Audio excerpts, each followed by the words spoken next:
দর্শক শুনছিলেন mercantile bank সংবাদ শিরোনাম। সাবেক আইজিপি বেনজির আহমেদ অপরাধ করে থাকলে তার দায় পুলিশ বাহিনী নেবে না বলে জানিয়েছেন স্বরাষ্ট্রমন্ত্রী আসাদুজ্জামান খান কামাল। তিনি দেশ ছেড়ে চলে গেছেন কিনা তাও নিশ্চিত নন বলে জানান মন্ত্রী। এদিকে এমপি আনার হত্যার বিচার আইন অনুযায়ী হবে বলে জানান তিনি। আরও জানাচ্ছেন বিপুল দেবরায়। ঢাকা বিশ্ববিদ্যালয়ের টিএসসি মিলনায়তনে ছাত্রলীগের উদ্যোগে মাদ্রাসার শিক্ষার্থীদের নিয়ে আমাদের বঙ্গবন্ধু শীর্ষ বক্তৃতা প্রতিযোগিতায় সমাপনী অনুষ্ঠানের আয়োজন করা হয়। এতে প্রধান অতিথি ছিলেন স্বরাষ্ট্রমন্ত্রী আসাদুজ্জামান খান কামাল। সাবেক আইজিপি বেনজির আহমেদকে ইঙ্গিত করে স্বরাষ্ট্রমন্ত্রী বলেন, ব্যক্তির দায়ে পুলিশ বাহিনী নেবে না। যদি কেউ অন্যায় করে থাকেন, অন্যায়ভাবে ধন সম্পদ লুণ্ঠন কুক্ষিগত করে থাকেন, আমাদের দেশে সেই অনুযায়ী তার বিধান রয়েছে বিচার করে, এবং সেই অনুযায়ী তার বিচার হবে, সেখানে আমাদের কিছু বলার নেই। যদি ব্যক্তি কোনো কিছু করে থাকে তার দায় প্রতিষ্ঠান নেয় না। বেনজির আহমেদ দেশ ত্যাগ করেছেন কিনা এমন প্রশ্নে মন্ত্রী বলেন, বিষয়টি তিনি অবগত নন। তাকে তো এখনো আমরা নিষেধাজ্ঞা দেইনি। সেই নিষেধাজ্ঞার আগে চলে যেয়ে থাকে, আমি এখনো কিন্তু সঠিক জানি না সে আছে কিনা চলে গিয়েছে। আনারুল আজিম আনার হত্যার বিষয়েও কথা বলেন স্বরাষ্ট্রমন্ত্রী। যে হত্যাকাণ্ডটা সংঘটিত হয়েছে ভারতে, কাজেই মূল যে হত্যাকাণ্ড অনুযায়ী যে মামলাটা সেটা ভারতেই হয়েছে এবং ভারত থেকে সেটা হবে, এবং ভারতের সঙ্গে যুক্তরাষ্ট্রের বন্দি বিনিময় প্রত্যাবর্তন চুক্তি রয়েছে। কাজে এটা ভারত সরকারই তাদের কাছে আবেদন করবে, যেহেতু ঘটনাটা ঘটেছে তাদের দেশে। নৃশংস এ হত্যাকাণ্ডে জড়িতদের প্রচলিত আইনে বিচার হবে বলেও জানান আসাদুজ্জামান খান কামাল। বিপুল দেবরাই, আরটিভি, ঢাকা।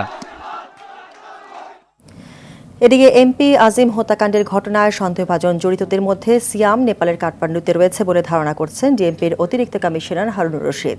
ঘটনা তদন্তে ডিবির একটি দল নেপালের উদ্দেশ্যে রওনা হয়েছে। সকালে 4 সদস্যের দলটি নেপালের উদ্দেশ্যে রওনা দেয়।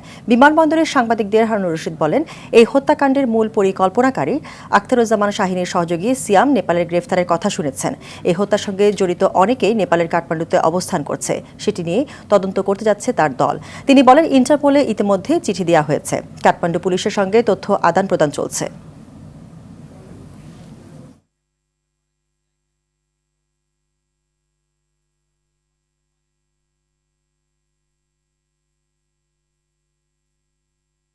আমরা তদন্তের কাজেই মূলত আমরা কাঠমান্ডু যাচ্ছি। সেখানে আমাদের ওই নেপালে পুলিশের সাথে আমাদের ইন্টারাকশন এবং তদন্তের কাজে সহযোগিতা আমরা চাই। আমরা শুনতেছি এরকম অনেক আসামি তারা কাঠমান্ডুকে তারা রোড হিসেবে ব্যবহার করে সেখানে থাকে। সিয়াম সহ বেশ কয়েকজন আসামি তারা কেউ চলে গেছে, কেউ আছে। এই বিষয়গুলি তাদেরকে আমরা অবহিত করেছি, এবং তারা যদি থাকে তাহলে তাদেরকে জন্য তারা গ্রেফতার করে, এটা আমরা হয়তো অনুরোধ করেছি। ঘূর্ণিঝড় রেমাল ও বৃষ্টি পরবর্তী সময়ে অতি অস্থির হওয়া কাঁচা বাজার আগের অবস্থায় ফিরতে শুরু করেছে। এক রাতের ব্যবধানে কেজিতে 80 থেকে 100 টাকা কমে কাঁচা মরিচ বিক্রি হচ্ছে 120 টাকায়। তবে নতুন করে দাম বেড়েছে আলু ও পেঁয়াজের। আমদানিতে ঘাটতি না থাকলেও কুরবানির ঈদের অজুহাতে বাড়তি দাম মশলার। আমিষের ঘাটতি পূরণ করা ডিমেও নেই স্বস্তি। সাকিবুর রহমানের রিপোর্টে বিস্তারিত। ঘূর্ণিঝড় রেমাল আর বৃষ্টির অজুহাতে ডাবল সেঞ্চুরি ছাড়িয়ে যায় কাঁচামরিচের দাম। তবে কয়েকদিন এভাবে চলার পর এক রাতেই আবার কেজিতে কমেছে 100 টাকা। কারণ বাজার নর্মালি প্রতিদিন 5 থেকে 6 টাকা আসে, আর যেদিনকে বেশি হয় সেটা ওই যে অন্য জায়গাগুলো, তখন বাজার ঢুকে গেলে তখন বাজারটা কমে যায়। আর নর্মালি ওটাতে থাকলে সিচুয়েশন যে 5 টাকার ভিতরে আসে তাহলে দাম সময় থাকে। যদি 5 থেকে 2 টাকা কম আসে তাহলে 120 টাকাটা 180 টাকা হয়ে যায়। একদিন হয় 10 টাকা বেশি আর একদিন 50 টাকা বেশি। পড়তির দিকে সবজির দামও 30 থেকে 60 টাকায় পাওয়া যাচ্ছে সব ধরনের সবজি। পটল বেচতেছি 30 টাকা কেজি, বটবটি বেচতেছি 60 টাকা কেজি, তারপর বেগুন বেচতেছি 60 টাকা কেজি। শুধু সবজির বাজার চিন্তা করলে হবে না তো, কিন্তু অল ওভার সেন্সে বাজার প্রাইস অনেক হাই, এটাকে কন্ট্রোলে আনার ব্যবস্থা করা উচিত। তবে কোনো কারণ ছাড়াই কেজিতে 5 টাকা বেড়েছে আলু ও পেঁয়াজের দাম। বাড়তি দামে বিক্রি হচ্ছে আদা রসুনও। আলু বেচতেছি 60 টাকা কেজি, পেঁয়াজ বেচতেছি 80 টাকা কেজি। তো আমদানি থাকলে দাম কমতো, কিন্তু মাল কম বাজারে, এই জন্য দাম বেশি। বাজার যেভাবে আমাদেরকে খাওয়ায় আমরা সেইভাবেই খাই। বাজার কন্ট্রোল করতেছি, বিভিন্ন যাদের দায়িত্ব আছে যারা আসলে ওইভাবে কন্ট্রোল হয় না। বাজারে পর্যাপ্ত সরবরাহ থাকলেও খোরা অজুহাতে গেল 2 সপ্তাহ ধরেই আকাশ ছোঁয়া সব ধরনের মশলা। কারণ আসলে যারা এলসি করে তাদের কাছে সবকিছু, তারা বিভিন্ন অজুহাত দেখা যাচ্ছে, ডলার সংকট, কস্টিং, জ্বালানি তেল, বিভিন্ন অজুহাত দেখা যাচ্ছে, দিনকে দিন দাম বাড়াতেছে। কোরবানির বাকি আছে আর 2 সপ্তাহ, দেখা যাচ্ছে মশলার দাম বাড়ার আরো শঙ্কা আছে। সরবরাহ ভালো আছে কিন্তু দাম বাড়তেছে। 150 টাকা ডজনে বিক্রি হচ্ছে লাল ডিম, আর আগের বাড়তি দামে বিক্রি হচ্ছে গরু, খাসি ও ব্রয়লার মুরগি। সরবরাহ হচ্ছে না, মুরগি মারা যাচ্ছে গরমের কারণে, তার কারণে ডিমের দাম বাড়তি। সাকিবুর রহমান, RTV, ঢাকা। 60,000 থেকে 20 লাখ টাকা দামের গরু প্রস্তুত করছে খামারিরা। গেলবারের তুলনায় বেচা বিক্রি এখনও জমে না উঠলেও বিক্রেতাদের প্রত্যাশা অনেক। তবে আগে থেকেই পছন্দের পশু কিনতে গিয়ে ক্রেতারা বলছে এবার দাম একটু বেশি। কোরবানির পশুর প্রস্তুতি নিয়ে আশিকুল আলমের ধারাবাহিকের প্রথম পর্ব। কুরবানির ঈদ সামনে রেখে গরু পালন করছেন খামারিরা। ফ্রিজিয়ান, ব্রাহ্মা, শাহিওয়াল সহ বিভিন্ন জাতের দেশি গরু দিয়ে সাজানো হয়েছে খামার। শেষ মুহূর্তে পশুর প্রতি যত্ন বেড়ে গেছে। নিয়ম করে গোছল ও খাওয়ানো সহ গরুর ওজন বাড়াতে ব্যস্ত সময় পার করছেন খামারিরা। সব ধরনের ক্রেতার কথা মাথায় রেখে বিভিন্ন দামের গরু কুরবানির জন্য প্রস্তুত হচ্ছে। শুধু বড় গরু নয়, মধ্যবিত্তের কথা মাথায় রেখে প্রস্তুত করা হচ্ছে ছোট আকারের পশুও। তবে তুলনামূলক এবার ছোট গরুর সংখ্যা কম। হাটের ভিড়ে কুরবানির পশু কেনার ঝামেলা থাকায় খামারে এসেই পছন্দের পশু কিনছেন অনেকে। লাইভ ওজন যেটা, এই বিক্রিটা কিন্তু খুব কম ছিল।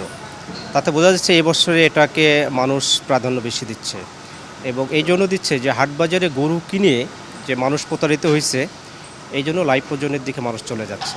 হাটে গেলে তো দেখা যায় গরুগুলো অনেক সময় এমন হয় যে মানুষের গায়ের উপর উঠে যায়, আর এখানে আসলে সুন্দর পরিবেশে নেওয়া যায়। দামটা কিছু কম আর বেশি হোক, কিন্তু পরিবেশটা এখানে ভালো।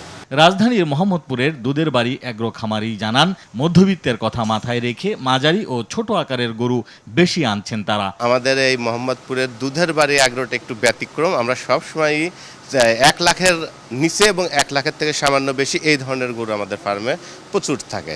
দিন যত গড়াচ্ছে খামারে পালন করা গরু কেনার আগ্রহ বাড়ছে ক্রেতাদের। আশিকুল আলম, RTV, ঢাকা। বৃষ্টি ও উজানের ঢলে সিলেটে সুরমা ও কুশিয়ারা নদীর পানি বিপদসীমার উপর দিয়ে বইছে। এতে সীমান্তের 5টি উপজেলা প্লাবিত হয়েছে এবং সিলেট শহরেও পানি প্রবেশ করেছে। এরই মধ্যে নগরীর 4,000 পরিবার পানিবন্দী হয়ে পড়েছে। তলিয়ে গেছে বিভিন্ন উপজেলার রাস্তাঘাট। ঘরবন্দি হয়ে মানবেতর জীবনযাপন করছে কয়েক লাখ মানুষ। সুনামগঞ্জে পানি কমলেও মৌলভীবাজারে নিম্নাঞ্চল প্লাবিত হয়েছে। প্রতিনিধিদের তথ্যচিত্রে নুসরাত জাহান সিনথি রিপোর্ট। সিলেটের সার্বিক বন্যা পরিস্থিতির কোথাও উন্নতি আবার কোথাও অবনতি হয়েছে। পানি উন্নয়ন বোর্ড বলছে উজানে বৃষ্টিপাত কমে আসায় ঢলের প্রভাব কমে এসেছে। এতে বন্যা কবলিত কোম্পানিগঞ্জ, জৈন্তাপুর, গোয়াইনঘাট, কানাইঘাট ও জকিগঞ্জের পরিস্থিতি কিছুটা উন্নতির দিকে। তবে সিলেট শহর, বিয়ানীবাজার, ফেঞ্চুগঞ্জ, গোপালগঞ্জ, বিশ্বনাথ উপজেলার নতুন নতুন এলাকা প্লাবিত হয়ে দুর্ভোগ বেড়েছে দুর্গতদের। 3 দিনের বাদে কোনো কাম কাজে যাইতে পারি নাই। বাসাত বইয়া বইয়া রেন করি খাই, অন বাচ্চা লইয়া পড়ছি বিপদের মাঝে কি করবো। পানি ভরে আছে গা, এখন তো আমরা চলবার পথ নাই, খাইবার পথ নাই, এখন তো আনতে পারি না। চুলা গুলা সব পানি চলে। পানি তো সমস্যা, অতটুকু পানি ঘরের মাঝে রান্না করা যায় না, খাওয়া যায় না, সব তো পানির তলে। এখন আমরা আর চলার মতন, এখন আমরা ঘরে ঘরে মরার অবস্থা। আমরা আছি 6 জন। এই অবস্থায় সিলেট নগরের বন্যা কবলিত এলাকা পরিদর্শন করেছেন সাবেক পররাষ্ট্রমন্ত্রী AK আব্দুল মোমেন। এছাড়াও আশ্রয় কেন্দ্রগুলোতে ত্রাণ সামগ্রী বিতরণ অব্যাহত আছে। কতটুকু বৃষ্টি হয় তার উপর নির্ভর। আজকে সুন্দর দিন, আজকে আসামেও আজকে বৃষ্টি একটু কমছে, আশা করা যাচ্ছে যে হয় আগামীতে কমে যাবে। অন্যদিকে সুনামগঞ্জের সুরমা, বলাই, রক্তি ও জাদুকাটা নদীর পানি কিছুটা কমেছে। তবে সুরমার পানি ছাতক উপজেলার একটি পয়েন্টে বিপদসীমার উপর দিয়ে প্রবাহিত হচ্ছে। মৌলভীবাজারের শ্রীমঙ্গলের নিম্নাঞ্চল প্লাবিত হয়ে দুর্ভোগে আছে বাসিন্দারা। এদিকে বগুড়ার সারিয়াকান্দিতে গত 24 ঘন্টায় যমুনার পানি 60 সেন্টিমিটার বাড়ায় কামালপুর ইউনিয়নের 50 মিটার এলাকায় ধস সৃষ্টি হয়েছে। এতে আবারও নদী ভাঙনের আতঙ্কে দিন পার করছে স্থানীয়রা। নুসরাত জাহান সিনথি, RTV। প্রয়োজনীয় কাগজপত্র থাকা সত্ত্বেও টিকিট না পেয়ে মালয়েশিয়া যেতে পারেনি হাজারো কর্মী। তাদের কেউ কেউ এখন ধর্ণা দিচ্ছে রিক্রুটিং এজেন্সিগুলোর কাছে, আবার কেউ কেউ ফিরে গেছে বাড়িতে। যারা যেতে পারেনি তাদের অর্থ ফেরত দেওয়ার আশ্বাস দিয়েছে বায়রা। এদিকে দায়ীদের বিরুদ্ধে ব্যবস্থা নেওয়া হবে বলে জানিয়েছেন প্রবাসী কল্যাণ ও বৈদেশিক কর্মসংস্থান প্রতিমন্ত্রী শফিকুর রহমান চৌধুরী। শরীয়ত খানের রিপোর্ট। সহায় সম্বল সব শেষ করে ভিসা পেয়েও টিকিটের অভাবে যাওয়া হলো না স্বপ্নের মালয়েশিয়া। গেল কয়েকদিন বিমানবন্দরে কাটিয়ে সব আশা শেষ হয় শুক্রবার রাতেই। মালয়েশিয়া যেতে ব্যর্থ হয়ে কেউ কেউ বাড়ি ফিরে গেলেও অনেকেই রয়ে গেছেন রাজধানীতে। শনিবার সকাল থেকে ধর্ণা দিচ্ছেন রিক্রুটিং এজেন্সিগুলোতে। দুপুরের দিকে একটি এজেন্সিতে গেলে দেখা যায় কয়েকজন কর্মী এসেছেন সেখানে, তবে ক্যামেরা দেখেই চলে যান তারা, কারণ ক্যামেরার সামনে কথা বললে হয়তো টাকাটাও ফেরত পাবেন না। এজেন্সির কর্মকর্তারা জানান তারা এবার প্রায় ৬০০ কর্মীর ভিসা করেছেন, কিন্তু টিকিট না পেয়ে তাদেরও ১৬০ জন যেতে পারেননি। তবে এজন্য দুদেশের সরকারকে দায়ী করেন তারা। বাংলাদেশ সরকার, মালয়েশিয়ান সরকার মিলে যদি এটাকে যদি একটু এক্সটেন্ড করে দেয়, তাহলে হয়তো বাংলাদেশের জনগণ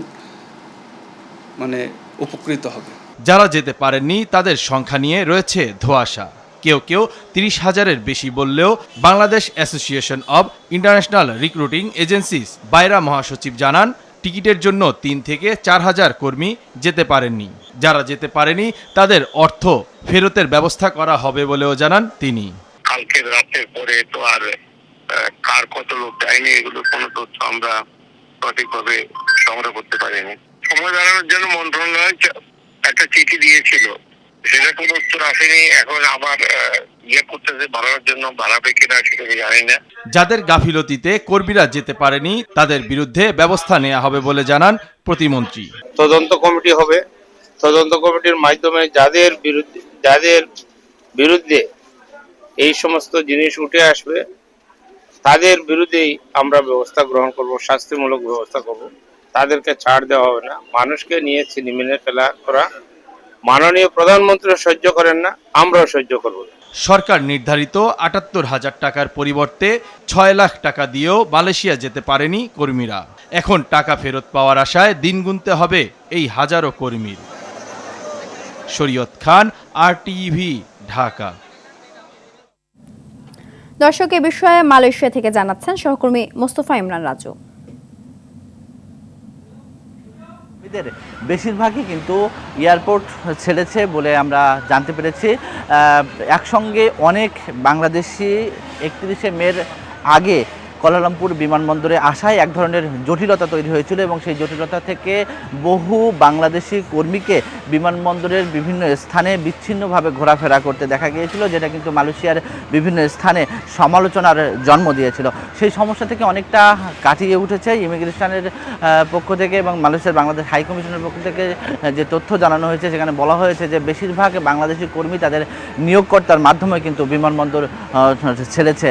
এবং গত রাতে কিন্তু মালয়েশিয়াতে বাংলাদেশ হাই কমিশনার তিনি বিমানবন্দর সফর করেছিলেন, তিনি কর্মীদের খোঁজখবর নিয়েছেন এবং একই সঙ্গে মালয়েশিয়ার অভিবাসন বিভাগের সঙ্গে কথা বলে এই অপেক্ষমান যে বাংলাদেশিরা মালয়েশিয়ার বিমানবন্দরে আছেন তারা যাতে নিশ্চিন্তে নিশ্চিদ্র দ্রুততার সঙ্গে বের হতে পারে তার ব্যবস্থা করার জন্য কিন্তু অভিবাসন বিভাগের কাছে অনুরোধ জানিয়েছেন। একই সঙ্গে বাংলাদেশের হাই কমিশনার অনুরোধ জানিয়েছেন মালয়েশিয়ার সরকারকে যে ৩০,০০০ বা ৩১,০০০ কর্মী বাংলাদেশ থেকে আসতে পারেননি, যাদের ই ভিসা বা ম্যান পাওয়ার হয়ে গিয়েছে, সব কার্যক্রম শেষ হয়ে গিয়েছে, তারা যাতে বাংলাদেশ থেকে আসতে পারেন সে তার সুব্যবস্থা করার জন্য কিন্তু তিনি মালয়েশিয়ার সরকারকে অনুরোধ জানিয়েছেন। তো সব মিলিয়ে আমার কাছে কুয়ালালামপুর থেকে এই ছিল সবশেষ।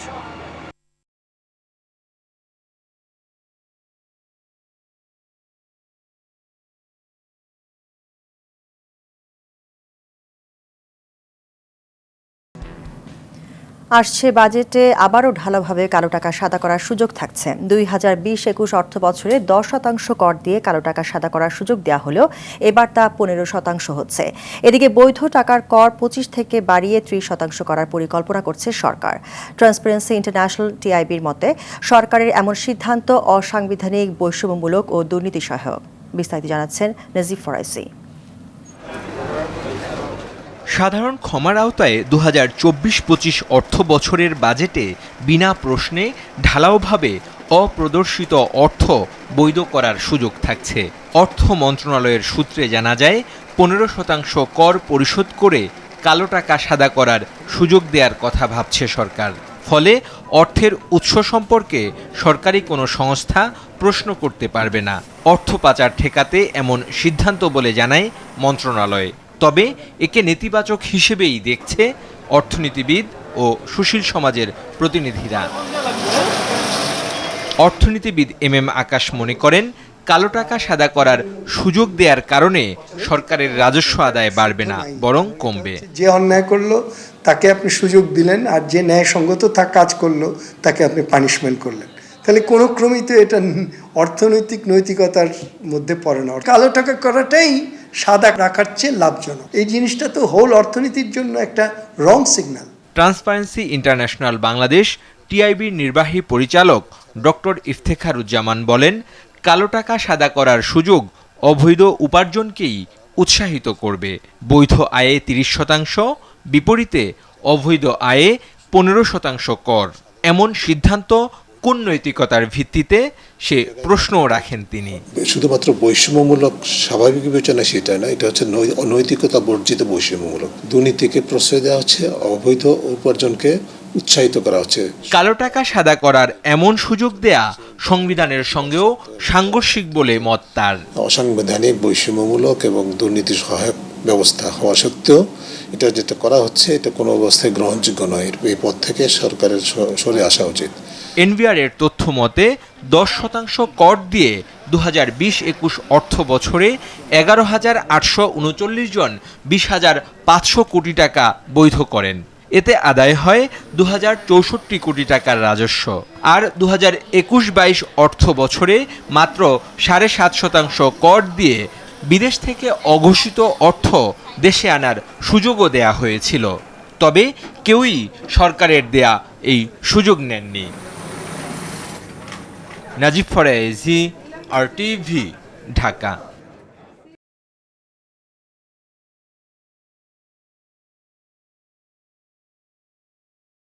জামালপুরের নকশিকাঁথা সহ অন্যান্য যে উদ্যোগগুলো গ্রহণ করছে ছোট ছোট উদ্যোক্তাদের, তাদের জন্য এইবার বাজেটে যেন একটা বরাদ্দ রাখে। প্রত্যেকটা ব্যবসায়ী যেভাবে অধিক মুনাফার আশায় যে কৃত্রিম সংকটটা তৈরি করবে, এটা এখন থেকেই তৈরি করবে। এই বাজেটের আগেই সরকার এখন থেকেই পদক্ষেপ নেয়, আর এখন থেকে পদক্ষেপ নিলে আমাদের কোনো জিনিস দাম বাড়বে না। এখন পর্যন্ত আমরা যা পাচ্ছি এইভাবে থাকলে জনগণ খুশি, দোকানদার খুশি, সবাই খুশি। কৃষক বান্ধব বাজেটটা আসলে আমাদের দরকার, এটাই চাই যেন সার, বীজ, কীটনাশকের দাম কম থাকে।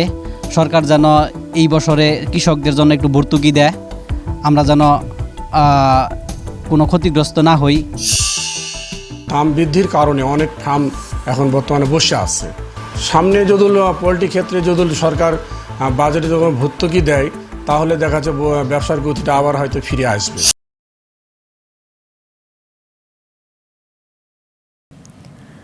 দীর্ঘ প্রতীক্ষার পর শুরু হলো বেনাপোল বন্দর থেকে মোংলা পর্যন্ত রেল চলাচল। সকালে যাত্রীবাহী ট্রেনটি বেনাপোল থেকে মোংলার উদ্দেশ্যে ছেড়ে যায়। প্রথম দিনে শত শত যাত্রী ভিড় আর আনন্দ ছিল চোখে পড়ার মতো। প্রতিনিধিদের তথ্য ছবিতে বিস্তারিত জানাচ্ছেন মৌসুমী রহমান।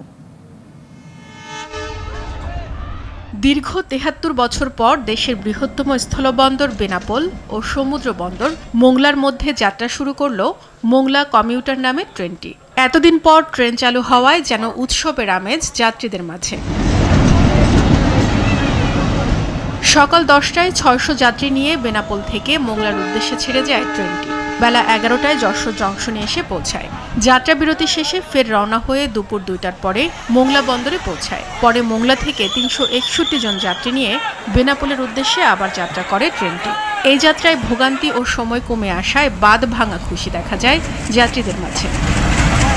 আমাদের আগে যাইতে অনেক কষ্ট হতো, খুলনা থেকে 3-4 ঘন্টা লাগতো, বাসে হয়রানি হতো। এখন আমরা একবারে মোংলা যাইতে পারবো। আর আমি এখান থেকে টিকিট কাটলাম, টিকিট কেটে আমি আজকে বাড়ির কাছাকাছি যেয়ে নামবো।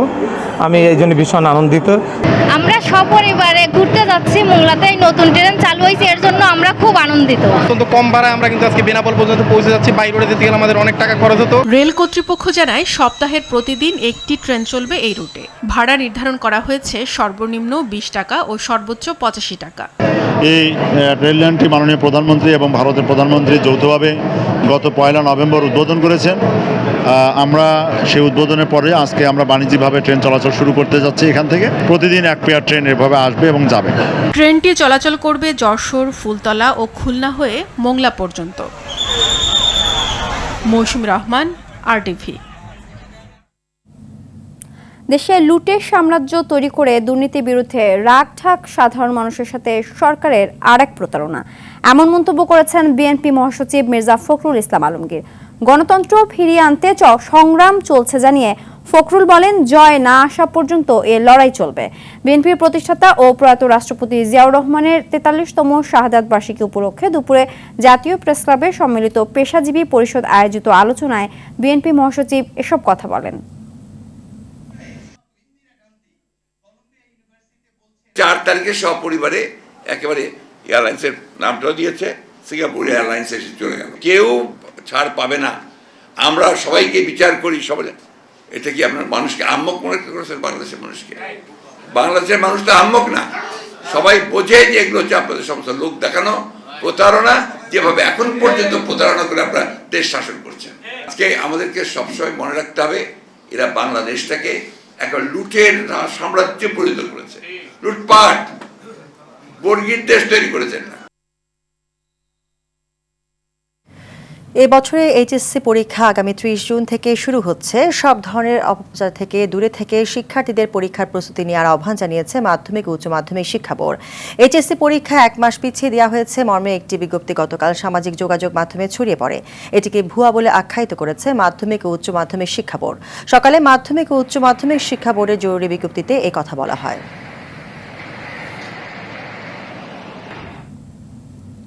সিরাজগঞ্জে চালককে হত্যার পর মোটর চালিত অটো ভ্যান গাড়ি ছিনতাইয়ের অভিযোগ উঠেছে। সকালে জেলার সলঙ্গা থানার বাসুদেব কোল এলাকা থেকে চালক রেজাউল করিমের হাত পা বাঁধা মরদেহ উদ্ধার করা হয়। ভ্যান গাড়িটি ছিনতাইয়ের জন্য চালককে হত্যা করা হয়েছে বলে ধারণা পুলিশের। এদিকে নড়াইলের কলাবাড়িয়া গ্রামে আনিস শেখ নামের এক যুবককে কুপিয়ে হত্যা করেছে সন্ত্রাসীরা। গেল রাতে চরকান্দিপাড়া টুকু মিয়ার ইট ভাটার কাছে তাকে এলো পাতারি কুপিয়ে জখম করা হয়। গুরুতর আহত অবস্থায় খুলনা মেডিকেল কলেজ হাসপাতালে নেয়ার পথে মারা যান তিনি।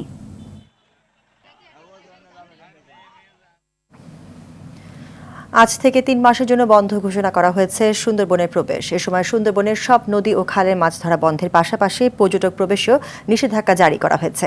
বন্ধ করা হয়েছে সুন্দরবনে প্রবেশের সব ধরনের পাস পারমিট। সুন্দরবনের নদী খালে মাছ ও বনের প্রাণীদের বিচরণ ও প্রজনন কার্যক্রমের সুরক্ষায় সরকারি এই সিদ্ধান্ত বাস্তবায়ন করা হচ্ছে বলে জানান খুলনা অঞ্চলের বন সংরক্ষক মিহির কুমার।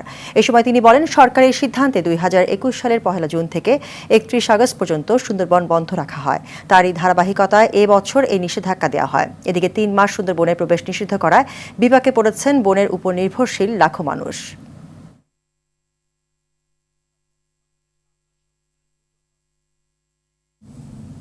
দেশব্যাপী চলছে শিশুদের ভিটামিন এ ক্যাপসুল ক্যাম্পেইন। 6 থেকে 11 মাস বয়সী প্রায় 27 লাখ শিশুকে একটি নীল রঙের এবং 12 থেকে 59 মাস বয়সী প্রায় 1,95 লাখ শিশুকে লাল রঙের একটি ভিটামিন এ প্লাস ক্যাপসুল খাওয়ানো হবে, যা অন্ধত্ব রোধে গুরুত্বপূর্ণ ভূমিকা পালন করে বলে জানিয়েছেন স্বাস্থ্যমন্ত্রী ডক্টর সামন্তলাল সেন।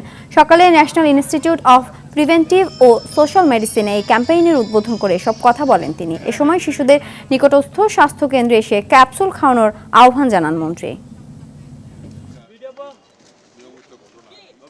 1 জুন এটা সারা দেশে ভিটামিন এ ক্যাপসুল বাচ্চাদেরকে খাওয়ানো হবে। আমি মনে করি আপনাদের মাধ্যমে আমি দেশবাসীকে অনুরোধ করব, প্রত্যেকেই বাবা মা যারা আছেন তাদের বাচ্চাদেরকে নিকটবর্তী থানা, হেলথ কমপ্লেক্স, উপজেলা কিংবা কমিউনিটি ক্লিনিকে আপনারা নিয়ে যান, স্বাস্থ্যসম্মতভাবে ভিটামিন খাওয়ান, তাহলে এই অভিশাপ থেকে আমাদের বাচ্চারা মুক্ত পাবে। ঈদুল আজহাকে সামনে রেখে আগামীকাল থেকে দেশব্যাপী 1 কোটি ফ্যামিলি কার্ডধারীর মধ্যে ট্রেডিং কর্পোরেশন অব বাংলাদেশের টিসিবি সাশ্রয়ী মূল্যে পণ্য বিক্রি শুরু করবে। শনিবার এক সংবাদ বিজ্ঞপ্তির মাধ্যমে এই তথ্য জানিয়েছে টিসিবি। সর্বোচ্চ 2 লিটার ভোজ্য তেল, 2 কেজি মসুর ডাল, 1 কেজি চিনি ও 5 কেজি চাল কিনতে পারবেন কার্ডধারীরা। প্রতি লিটার ভোজ্য তেলের দাম পড়বে 100 টাকা, প্রতি কেজি মসুর ডাল 60 টাকা, চিনি 70 টাকা ও চাল 30 টাকা নির্ধারণ করা হয়েছে। ঢাকার জন্য ভূমিকম্প সহনশীল টেকসই উন্নয়ন অনিবার্য। নিরাপদ ও টেকসই অবকাঠামো দুর্যোগের ঝুঁকি কমায়, এ ব্যাপারে সরকার গুরুত্ব দিয়ে কাজ করছে বলে জানিয়েছেন গৃহায়ন ও গণপূর্ত মন্ত্রী উবায়দুল মুক্তাদির চৌধুরী। সকালে রাজধানীর একটি হোটেলে বিশ্ব ব্যাংক ও রাজুকের আয়োজনে ভূমিকম্প সহনশীলতা নিয়ে আন্তর্জাতিক সেমিনারে এসব কথা বলেন মন্ত্রী।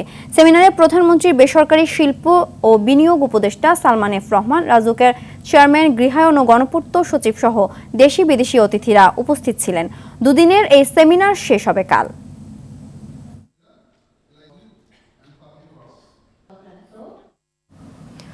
রপ্তানির বিপরীতে উৎসে কর 1% থেকে কমিয়ে আগের মতো 0.5% করার দাবি জানিয়েছে দেশের তৈরি পোশাক শিল্প মালিকদের সংগঠন বিজিএমইএ। এই সুবিধা আগামী 5 বছর পর্যন্ত কার্যকর রাখার দাবিও জানায় সংগঠনটি। সকালে রাজধানীর একটি হোটেলে অর্থনীতি বিষয়ক সাংবাদিকদের সঙ্গে মতবিনিময় সভায় এসব দাবি জানান বিজিএমইএ সভাপতি এস.এম. মান্নান কোচি। একই সঙ্গে প্রণোদনার জন্য দেওয়া নগদ অর্থ সহায়তার উপর আয়কর কর্তনের হার 10% থেকে কমিয়ে 5% করার দাবিও জানান তিনি। বলেন 2029 সাল পর্যন্ত প্রণোদনা অব্যাহত রাখা সহ পোশাক খাতের জন্য প্রয়োজনীয় বিভিন্ন পণ্য ও সেবা ভ্যাট মুক্ত রাখা জরুরি। নগদ সহায়তার উপর কর্তনের যে 10% আমাদের ট্যাক্স কর্তন করে থাকে, এটা আমরা 5% করার জন্য অনুরোধ করেছি। পাশাপাশি 2020 এবং 29 সাল পর্যন্ত ইনসেন্টিভ অব্যাহত রাখতে কোনো অসুবিধা নেই বলে আমি মনে করি। তাই বিকল্প নগদ সহায়তা দেওয়ার পূর্বে যেন এটা অব্যাহত রাখার জন্য আমরা অনুরোধ করছি। প্রথমবারের মতো 5 দিনের MIT leading edge international student conference শুরু করতে যাচ্ছে ময়মনসিংহের হেলিবাড়ি ভালুকায়। শনিবার দুপুরে রাজধানীর লা মেরিডিয়ান হোটেলে সংবাদ সম্মেলনে তথ্য জানানো হয়। আন্তর্জাতিক মানে British boarding school chain Haileybury Bhaluka যুক্তরাষ্ট্রের ম্যাসাচুসেটস ইনস্টিটিউট অফ টেকনোলজি এমআইটির সাথে 5 দিনব্যাপী MIT leading edge international student conference আয়োজন করতে যাচ্ছে। আগামী 11 থেকে 15 জুন হেলিবাড়ি ভালুকার স্থায়ী ক্যাম্পাসে অনুষ্ঠিত হবে এই কনফারেন্স। হেলিবাড়ি ভালুকার ফাউন্ডিং হেডমাস্টার সাইমন ও গ্রেডিং জানান, এই উদ্যোগ শিক্ষার্থীদের নতুন কিছু শেখা এবং অভিজ্ঞতা তৈরিতে উল্লেখযোগ্য অবদান রাখবে।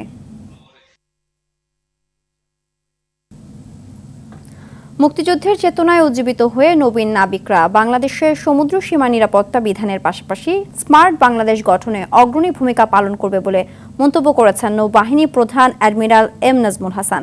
সকালে পটুয়াখালীর বানৌজা শেরি বাংলা প্যারেড গ্রাউন্ডে অনুষ্ঠিত বাংলাদেশ নৌবাহিনীর 438 নবীন নাবিকের বুট ক্যাম্প প্রশিক্ষণ শেষে শিক্ষা সমাপনী কুচকাওয়াজে তিনি কথা বলেন। এ সময় তিনি প্যারেড পরিদর্শন ও অভিবাদন গ্রহণ করেন।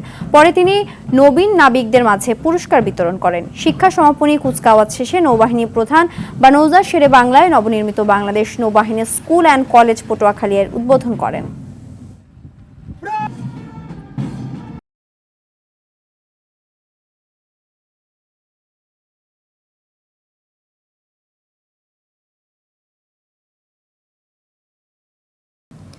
ন্যাশনাল লাইফ ইন্স্যুরেন্স আন্তর্জাতিক সংবাদ।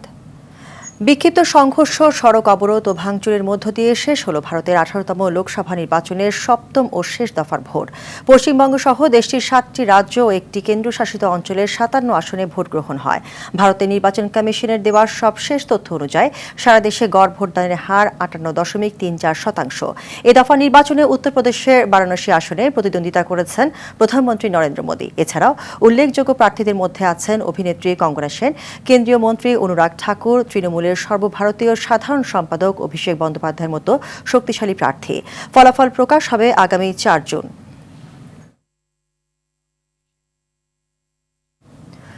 দর্শক, ভারতের লোকসভা নির্বাচনের সর্বশেষ পরিস্থিতি নিয়ে কলকাতা থেকে জানাচ্ছেন সহকর্মী পরমাশিস ঘোষ রায়।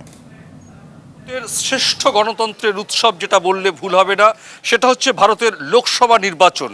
গোটা পৃথিবীর বুকে একটি বৃহত্তম গণতান্ত্রিক দেশ, সেই দেশের 18তম লোকসভা নির্বাচন কিন্তু শুরু হয়েছিল গত 19 এপ্রিল থেকে। 7 দফায় কিন্তু এই ভোট হলো। আজ 1 জুন 2024 এই ভোট কিন্তু ইতিমধ্যেই সম্পন্ন হয়েছে। সর্বশেষ তথ্য অনুযায়ী ভারতের নির্বাচন কমিশন জানাচ্ছে বিকেল 5টা পর্যন্ত ভোট পড়েছে গোটা পশ্চিমবঙ্গে 69.89% এবং গোটা ভারতবর্ষে গড় ভোটের হার হচ্ছে 58.3%। আজকের ভোটে কিন্তু গোটা দেশের যে ভোটের হার, সেই ভোটের হারের কিন্তু বিহার অনেকটাই পিছিয়ে। আজকের ভোটের শেষ দফার ভোট কিন্তু সম্পন্ন হলো দেশের 8টি রাজ্যের 57টি আসনে। ভোটে কারা হারবে বা কারা জিতবে, দিল্লির মসনদে কারা আসবে, সেটা কিন্তু জানা যাবে আগামী 4 জুন। কিন্তু সেই জায়গায় দাঁড়িয়ে কিন্তু গোটা এই 7ম দফার ভোটেও কিন্তু দেখা গেল পশ্চিমবঙ্গের বিভিন্ন প্রান্তে বিভিন্ন অশান্তির বাতাবরণ। আজকে কলকাতা সহ দক্ষিণ কলকাতায়, উত্তর কলকাতায় ভোট ছিল, যাদবপুরে ভোট ছিল, দমদমে ভোট ছিল, বসিরহাটে ভোট ছিল, মথুরাপুরে, জয়নগরে ভোট ছিল। সব জায়গা থেকে কিন্তু বিক্ষিপ্ত অশান্তির খবর পাওয়া গেছে। কিন্তু ভোটের নিরিখে কিন্তু পশ্চিমবঙ্গে ভোটের হার গোটা বাকি সব রাজ্যগুলোর থেকে অনেকটাই বেশি এবং বিহার ছিল সবচেয়ে পিছিয়ে।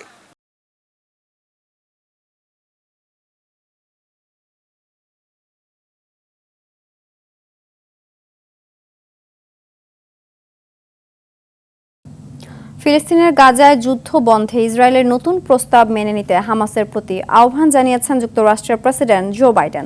গাজায় বাইডেনের স্থায়ী যুদ্ধবিরতিকে ফিলিস্তিনি প্রতিরোধ আন্দোলন হামাস ইতিবাচকভাবে দেখছে। হামাস বলছে যুদ্ধবিরতির এ প্রস্তাব 8 মাসের যুদ্ধ থামানোর আশা জাগিয়েছে। জাতিসংঘের খাদ্য সংস্থা বলছে ইসরায়েল রাফা শহরে চলে যাওয়ার পর থেকে দক্ষিণ গাজার কিছু অংশে দৈনন্দিন জীবন দুর্বিষহ হয়ে উঠেছে। গাজায় ইসরায়েলের যুদ্ধে 36,000-এরও বেশি ফিলিস্তিনি নিহত হয়েছে, আহত ছাড়িয়েছে প্রায় 82,000।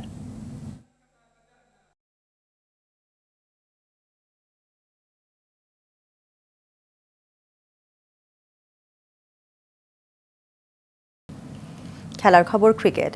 সময়ের কাটায় টি-20 বিশ্বকাপের পর্দায় উঠছে কাল। আনন্দ উদযাপনের পাশাপাশি বিদায় রাগিনী রয়েছে এই আসরে, কারণ যুক্তরাষ্ট্র ও ওয়েস্ট ইন্ডিজে যৌথভাবে আয়োজিত এই আসরটি হতে পারে সাকিব, রোহিত, ওয়ার্নার সহ বেশ কয়েকজন ক্রিকেটারের শেষ 20 বিশ্বকাপ। নাজমুল সাকিবের রিপোর্টে বিস্তারিত। টি-20 মানেই ব্যাটে বলে উত্তাপ ছড়ানো। ক্রিকেটের সংক্ষিপ্ত সংস্করণের বিশ্ব মঞ্চে উত্তাপ ছড়াতে তরুণ ক্রিকেটারদের উপরেই ভরসা রাখে দলগুলো। তবে এর মাঝেও পুরো হারের ভেলকি দেখাতে মুখিয়ে রয়েছেন বেশ কয়েকজন ক্রিকেটার। লাল সবুজ জার্সিতে এবারে বিশ্বকাপটি শেষ আসর হতে পারে টাইগার পোস্টার বয় সাকিব আল হাসান ও মাহমুদুল্লাহ রিয়াদের। দেশসেরা অলরাউন্ডার সাকিব একমাত্র বাংলাদেশি ক্রিকেটার যিনি টি-20 বিশ্বকাপের প্রথম আসর থেকেই টাইগারদের প্রতিনিধিত্ব করছেন। 37 বছরের সীমানা পেরোনো মিস্টার 75 36 ইনিংসে 47 উইকেট নিয়ে অবস্থান করছেন সীমিত ওভারের বিশ্ব আসরের উইকেট শিকারীর তালিকায় সবার শীর্ষে। ব্যাট হাতে করেছেন 742 রান। এবারের আসর থেকে টি-20 আন্তর্জাতিক অধ্যায়ের ইতি টানতে পারেন এই অলরাউন্ডার। টাইগারদের টি-20 দলের সবচেয়ে প্রবীণ ক্রিকেটার মাহমুদুল্লাহ রিয়াদ 2007 সালে টি-20 বিশ্বকাপে অভিষেক হলেও 38 বছর বয়সী এই ব্যাটিং অলরাউন্ডার খেলেছেন মাত্র 26 ম্যাচ, যেখানে ব্যাট হাতে তার সংগ্রহ 363 রান আর বল হাতে নিয়েছেন 8 উইকেট। সাইলেন্ট কিলার খ্যাত এই অলরাউন্ডারের টি-20তে ব্যাটের ঝলক বিশ্বকাপের পর হয়তো আর দেখা যাবে না। ক্রিকেটের সংক্ষিপ্ত ফরম্যাটের অন্যতম সফল খেলোয়াড় ভারতের 37 বছর বয়সী অধিনায়ক রোহিত শর্মা, 35 বছর বয়সী বিরাট কোহলি ও রবীন্দ্র জাদেজাদের জন্য এবারে টি-20 বিশ্বকাপ হতে পারে শেষ আসর। বর্তমান বিশ্বকাপ জয়ী ইংল্যান্ডের 36 বছর বয়সী অলরাউন্ডার মঈন আলী ও অস্ট্রেলিয়ার 38 বছরের ওপেনার ডেভিড ওয়ার্নারও রয়েছেন টি-20কে বিদায় জানানোর সম্ভাব্য তালিকায়। নাজমুল সাকিব, আরটিভি। টি-20 বিশ্বকাপের আগে নিজেদের শেষ প্রস্তুতি ম্যাচে আজ ভারতের মুখোমুখি হবে বাংলাদেশ। নিউ ইয়র্কের নাসাউ কাউন্টি ক্রিকেট গ্রাউন্ডে বাংলাদেশ সময় রাত 8:30টায় শুরু হবে ম্যাচটি। যুক্তরাষ্ট্রে পা রাখার পর স্বাগতিকদের বিপক্ষে 3 ম্যাচ টি-20 সিরিজটি 2-1 ব্যবধানে হারে বাংলাদেশ। এরপর বৈরী আবহাওয়ায় স্বাগতিক যুক্তরাষ্ট্রের বিপক্ষে খেলা হয়নি প্রথম প্রস্তুতি ম্যাচ, তাই টি-20 বিশ্বকাপ শুরুর আগে এই ম্যাচটি বাংলাদেশের জন্য বেশ গুরুত্বপূর্ণ। তবে বাংলাদেশের সাম্প্রতিক অফ ফর্মের কারণে এই ম্যাচটি গুরুত্বের সাথে নিচ্ছে না ভারত। বিশ্বকাপের মূল আসর শুরু হবে আগামীকাল।